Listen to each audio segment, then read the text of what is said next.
Good afternoon. We've got a variety of people today. Everybody from our entertainers, Charity and GMAC Cash, with Eric Thomas, who's putting on the great Everybody versus COVID-19 event later this month. Denise Farrer, Health Director, and Janae Ayers, who has been working diligently for one project after another and is here with an announcement. Let me start with our numbers. Today we're reporting 1,301 Detroiters that we have lost. That's 4 more than were reported yesterday. The trends all continue to go the direction that we would hope for. And John's actually going to show me the chart, right? There we go. And so the numbers, we haven't had more than 2 or 3 deaths in almost a week. There was a time we were having 40 and 50 a day. So the numbers continue to drop, 285 5 weeks ago to 226 to 121, 79 3 weeks ago, 51 2 weeks ago, and 20 in the last 7 days.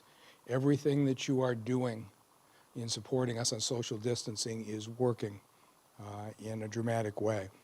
We've lost more than 300 residents from our nursing homes. It's about almost 1 in 4 of our deaths, and it shows that the effort that Denise Farrer and the health department put in at the nursing homes is also a huge reason for the rapid decline that we've seen, and she'll talk more about the progress now as she's moving through senior citizen apartments at a very rapid rate, testing 250 to 300 senior citizens in apartment buildings every day now.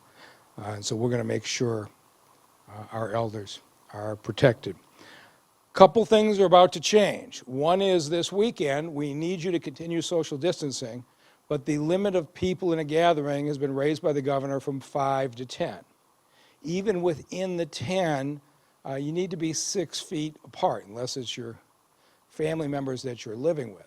And so as the weather improves and you're out in the parks, you can be in gatherings of up to 10, but you still need to space out within those gatherings. If you get up to 11 or 12, the police will politely ask you to reduce the size. But short of that, this could be a time to enjoy the weekend. Respect the limits, and the police will be responding accordingly. But it has been really a great level of cooperation, very little in the way of difficult confrontations. In addition to the lifting up to 10, also the governor did one other thing, and that is reopen retail businesses effective on Tuesday. And so the executive orders are long and detailed. The other Charity Dean is here, who runs our civil rights office, who is the expert on the intricacies of all of this. We'll answer questions later. But let me tell you, if you run a retail business, chances are very high that you're allowed to open on Tuesday. Here's what can happen. Businesses engaged in the selling of goods and the rendering of services incidental to the selling of goods. That means that if you've got a clothing store, you've got a bookstore, you've got an art store, you've got a beauty supply store, all of these can be open. You're selling goods or services that relate to those goods, those can all be open on Tuesday. What cannot be opened under the governor's order are what she calls places of public accommodation. Basically where you would sit down close to somebody, which still is too high a risk for spread. So you can't open up your sit-down restaurant or your bar, your theater, your gym, your hair and nail salons or spas, massage centers, tattoo parlors. We aren't there yet, but there are going to be a lot of businesses in this town that can open up on Tuesday.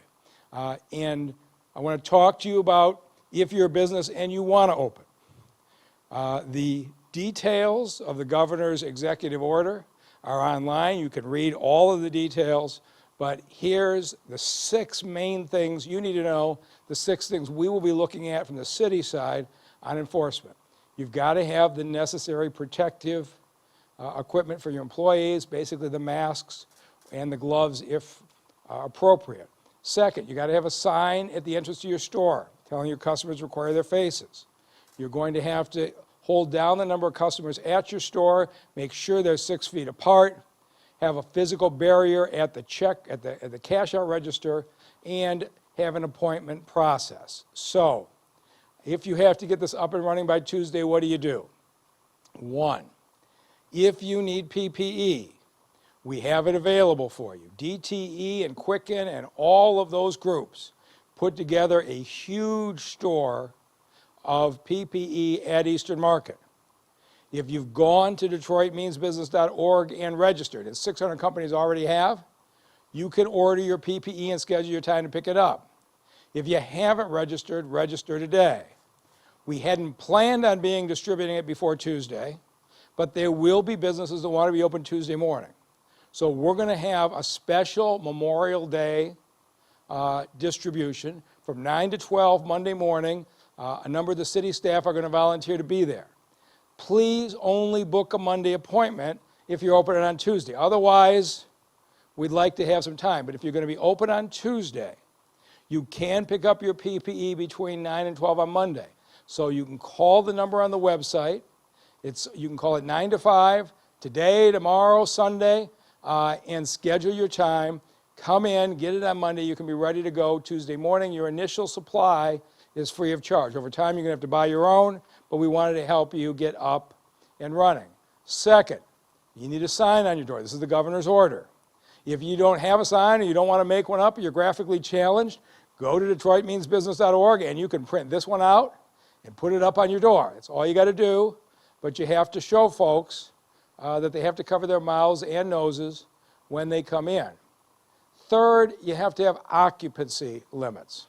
Now, the governor says you can have up to 10 customers in the store at one time, but it can't be more than a quarter of your fire marshal limit.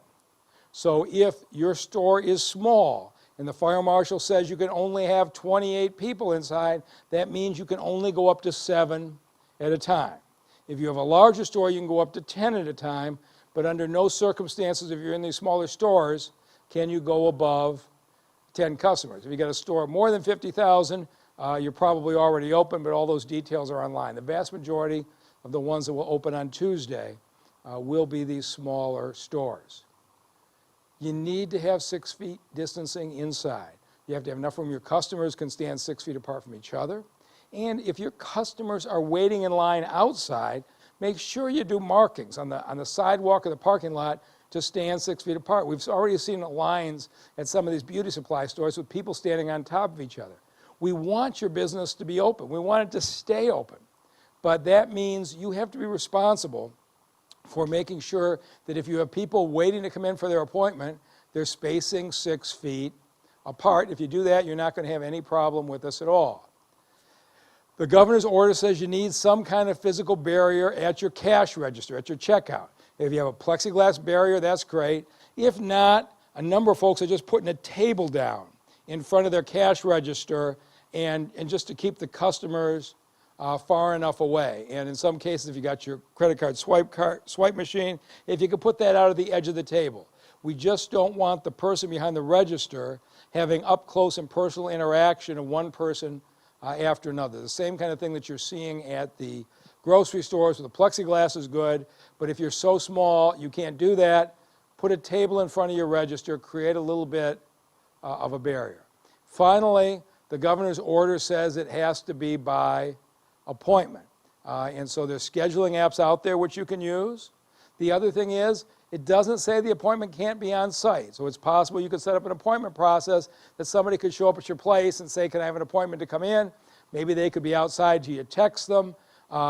We don't care what kind of appointment process you use as long as you don't exceed who's inside and as long as the people outside your store aren't clustered. And so the chief has got, he tells me the number, since I put this up, isn't 42, it's 57 neighborhood police officers. And so what Chief Craig is going to do next week is he's asking our 57 neighborhood police officers to just stop by the stores to be helpful. They're coming out to serve you and help you. They're not coming to catch you and shut you down. That's not what we're trying to do. The neighborhood police officers are going to try to make sure your business is open and running smoothly. The last thing we want is to violate these rules and have the governor come back in a week and shut us down again. And so the police are going to be there to support you and be friendly. If you don't know your neighborhood police officer, there's a link on the Detroit Means Business page, and you can find out who they are. Because if somebody does come into your store that doesn't want to wear the mask, that doesn't want to respect the distancing, we don't want you to feel like you have to confront difficult customers. There's been some incidents in Flint and other places, but you'll be able to call your NPO, and they'll be there. And if you've got customers that are disregarding the rules, let the NPOs and the neighborhood police officers handle it, and they will be glad to come out and do it. And so I really do expect next week the neighborhood police officers are going to be the best friends of our business. There's lots of folks going to be able to go back to work. And if we do this right, in a couple of weeks we're going to be talking about reopening the restaurants. And already we have teams in place because when the governor's been allowing the restaurants open up north, it's been about a quarter of the capacity. Most of the restaurants in Detroit will not be able to make money with only one table out of 4 being occupied. On the other hand, in many cases, there's a lot of capacity outside.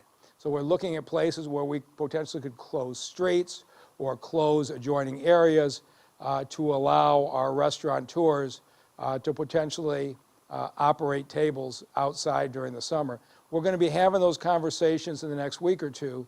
And so those of you in the restaurant business, look around and see if there's an area that somehow might be adjacent and might work. Some people are on main streets we can't do anything about. Some people might be up against a side street that maybe the neighbors would be willing to forego for a couple of months to be able to put you back in business.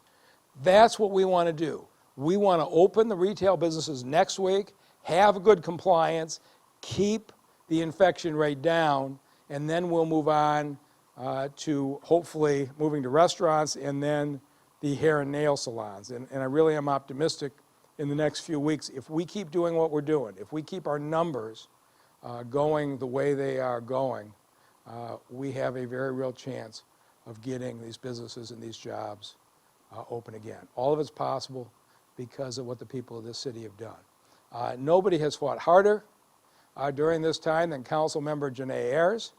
She has spent day after day out at the fairgrounds helping on the testing site.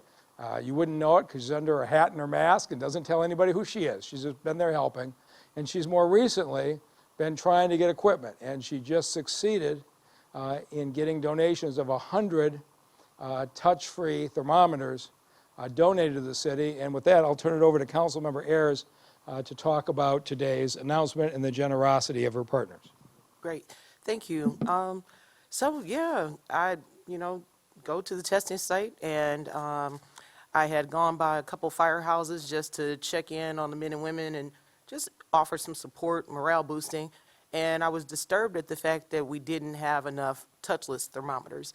And so I took it upon myself to just reach out and had a conversation with Hervé Leonard from Pepsi, and also had an opportunity to speak with Mitch Album as well as Rosie, well, I call him Rosie, from Say Detroit. And when I asked them if they would assist us, they stepped right up to the plate, and we were able to get a donation of $10,000 combined so that we could get and secure 100 touchless thermometers. And I couldn't have done it without Patty Kukula, who is the director of the Public Safety Foundation. But it just goes to show, when you ask someone and people really have a heart for our city and for people, this is what we get. And so it was challenging because obviously things are caught up in customs and things of that nature. But at this point, we'll have 50 that will be going to the firehouses, and then the other 50, we will split those up with DDOT at those terminals. And I'll also have probably about 20 that I'll be donating to businesses that need to open sooner than later. And so I'm just very thankful for partnerships, very thankful for people that care about this city. And just here to help. That's what our job is. That's what it's to do. And so I'm just proud I could do it. Thank you. Well, thank you, council member, and we'll put those thermometers to good use. I get my temperature taken first thing every morning on my the touchless thermometer in the 11th floor of City Hall, and now there's going to be a whole lot of other folks are going to have the same kind of precautions. Concerts and entertainment have been taken away from us by this virus. But Eric Thomas of our team thought that there was a way that we could all celebrate the entertainers of the city of Detroit and do it from a safe distance at home. And so he has set up a two-night Facebook event later this month that is Everybody versus COVID-19. And what he has done with Adrian Tonone and a lot of other partners is to get with Tommy Walker, who was kind enough to let us use the brand, Everybody versus COVID-19, line up these entertainers to do two things. One is to continue to reinforce the message that Detroiters need to watch out for each other. Wear your mask, keep your distance, keep your neighbors safe. But also, our future for the next decade depends on filling out the census. It sounds boring, but cities across the country are filling out their census in larger numbers than Detroit, and the money that should be going here, the money that our children need for their lunches, that our seniors need for their health care, that money is going to be distributed to other states if we don't act. And so Eric Thomas said, why don't we bring this all together in one event? And we're glad to have a very well-known R&B singer, Charity, with us today, and G-Mac Cash, who seems to have a gift for capturing the latest social issue. This isn't just recent. He's done it for a while back for the auto workers. He had an extraordinary video delivering a message about safety during coronavirus that I think was a big part of the message that's helped the city. And then he immortalized our governor as Big Gretch. So you never know what he's going to do it next, which is a good reason to tune in to this event. And with that, I'll turn it over to the brains of the operation, Eric Thomas. Thank you, Mayor Duggan. This has been an interesting journey. This is the first job I've had in a decade, so I don't even know how to have a job. So I keep doing things and hoping I don't get in trouble. And every time I do something crazy, they, for some reason, keep supporting me. So we're going to keep that riding on out. I am very fortunate that Tommy Walker allowed us to use the Everybody versus COVID brand when we were trying to figure out something that could be inclusive but also make Detroiters feel proud. That was true enough to, from corporate to the streets, the brand just made sense. And so we got together to talk to artists, rappers, singers, we've got comedians, we've got people rapping entirely in Spanish, we've got people rapping in different languages from different countries, people who are affiliated with Detroit that want to tell you two things. A, COVID-19 hit us very hard, but because of the cooperation of Detroiters, because of the resiliency of Detroiters, we flattened that curve faster than probably any other city in the country, and it's been incredible to watch. You see one or two viral videos, and you're like, oh, nobody's doing what they need to do. But if you look at the numbers, it shows that Detroiters are doing what they need to do. So this is not only like a thank you to Detroiters, but a celebration of who we are and how our culture comes together. As the chief storyteller, my job is to make sure that resident stories are elevated. And so that's why it's so exciting to have people. And first, I got to thank a bunch of people so I don't get hit in the throat. So I got Serene and Claire at Funds.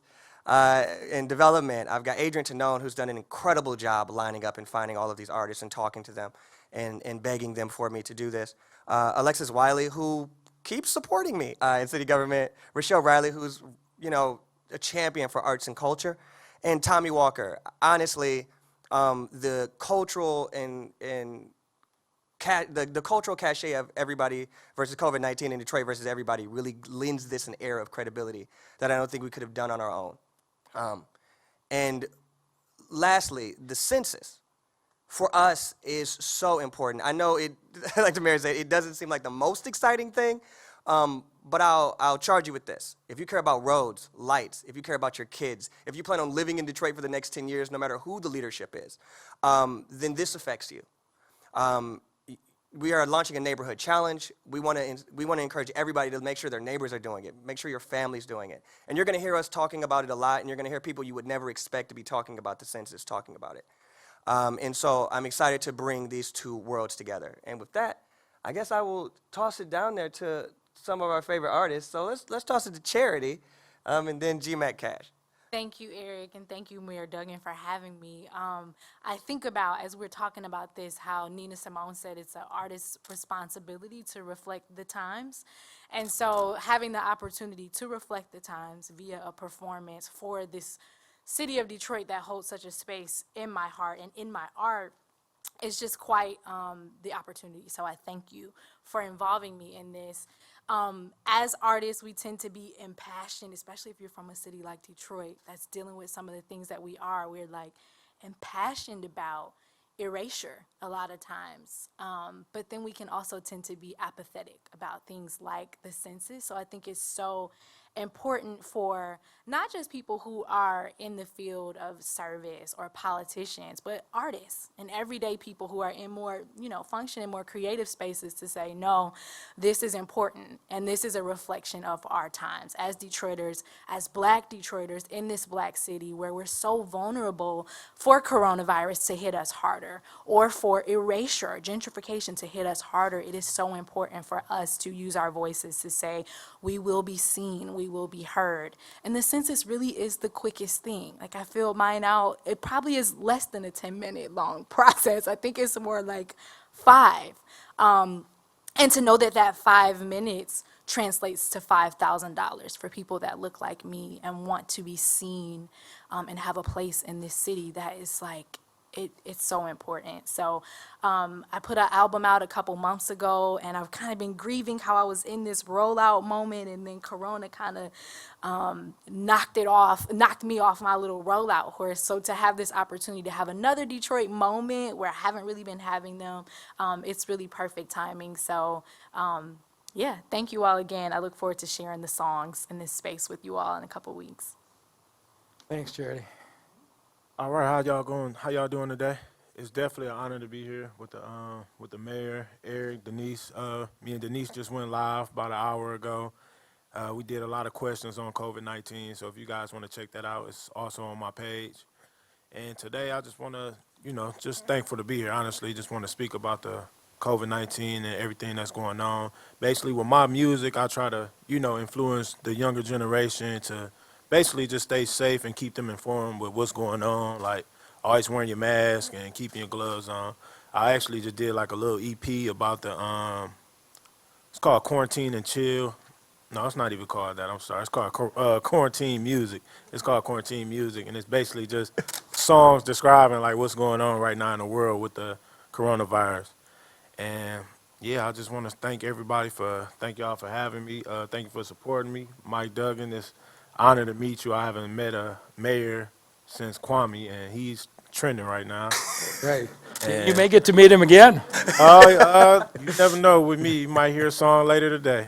I also want to tell everybody about the census. It's definitely important. I'm going to do my part and try to reach out to the younger to be able to get counted. So, we need that. We need the roads fixed. We need the money that goes to the public health. And that's basically all I have. Right. And so the other half of the afternoon session, Eric, did you have more you wanted to say? I just had one last thing. This will be streaming on our Facebook, Instagram, and YouTube.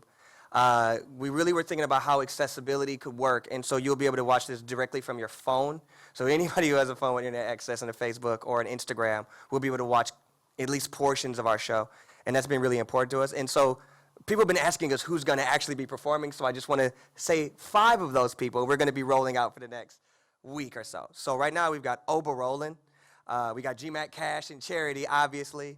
We got Be Free, who is the brand ambassador for the Pistons, and we have Curtis Roach, who was also going viral for the song Board in the House created. Something about Detroiters and the coronavirus really made an opportunity for virality. You probably went viral 2 or 3 times during this, and then Curtis Roach. And so that's why I had to shout out my people who are going to be coming. And back over to you guys with the important news. Okay, and then our last viral star, I don't know if you caught this, but Denise Fair making a mask got 300,000 hits on YouTube. No, So, actually, okay, 500,000. sorry, I'll turn it over. I'm surrounded by people who have gone viral. So Denise, All right. Thank you, Mayor. And as you all can see, I also have my Everybody versus COVID-19 shirt just to make sure I support. So as many Detroiters, I'm also really excited for this campaign. So to be serious, today we have confirmed 10,615 COVID-19 cases and unfortunately 1,301 of our neighbors who have passed away. Now, many of the data is continuing to move in the right direction. I'm always sad to hear the number of our neighbors who are leaving us. Now, I want to give an update on where we are with our senior strategy. As you know, seniors are the backbone of our community, and our team is continuing to mitigate this virus, particularly focusing on seniors who are living in congregate settings in our apartment buildings. Recall that the goal is to hit 8,000 seniors over the next 5 weeks, and we are on target. So far, we've tested 2,000 residents in 36 facilities. We're continuing to schedule, and so if you are watching now and you are a senior, just know we are coming to your apartment complex soon. We're also finishing up the second round of retesting of our nursing home residents, and we'll be finished up by next Thursday. Now, it's going to be a beautiful Memorial Day weekend, but we need to make sure we continue practicing social distancing to protect yourself and your neighbors from COVID. For instance, many families are going to gather this weekend to enjoy cookouts. They may go and play a round of golf or two. And while this is a time to go outside, again, we must do it in a safe manner, knowing that we can now have small gatherings up to about 10 people. Not 15, not 20, but just 10 people. So again, continue to wear your mask, practice social distancing, make sure you wash your hands frequently or use hand sanitizer. And I want to thank Detroiters for taking this seriously, for stepping up, and that's why we are seeing the trend go downward. And just a quick plug again for the census. I did complete mine. It only took a few minutes. And while you are staying at home, staying safe, please make sure to fill out your census. Thanks, and with that, I'll turn it over to the mayor. and we'll take any questions. Okay, Mayor, we've got actually several media outlets in town have the same question.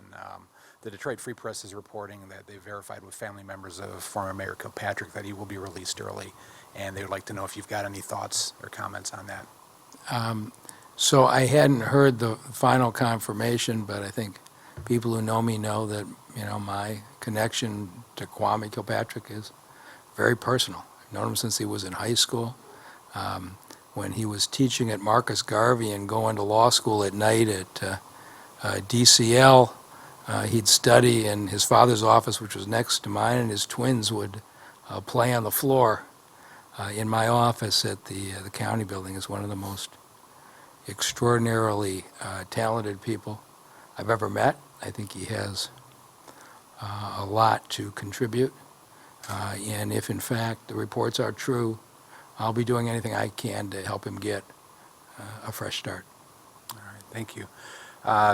Another breaking bit of news from WWJ is that President Trump apparently just declared churches as essential businesses and is asking governors across the nation to allow them to reopen this weekend. And John wanted to know if you had any thoughts on that as well. Yeah, I think Detroiters have good sense. And, I look at my fellow mayors around the country that have had to put out just terribly harsh messages, that have had to close down parks, that have had to impose curfews. Detroiters have looked out for each other, and I'm confident that our clergy and our city will continue to behave in the appropriate manner. Okay. And last question we've got right now is from Louis Aguilar, who is now with the new media outlet Bridge Detroit. He says that U of M has just released a study that says that the poverty rate in Detroit could be as high as 48% now with COVID, and wanted to know your thoughts on that as well, and what the city is doing to try to make sure people have economic opportunity. Yeah, I just got done, right? I mean, we got to get folks back to work, and so this week the FCA plant was up and operating.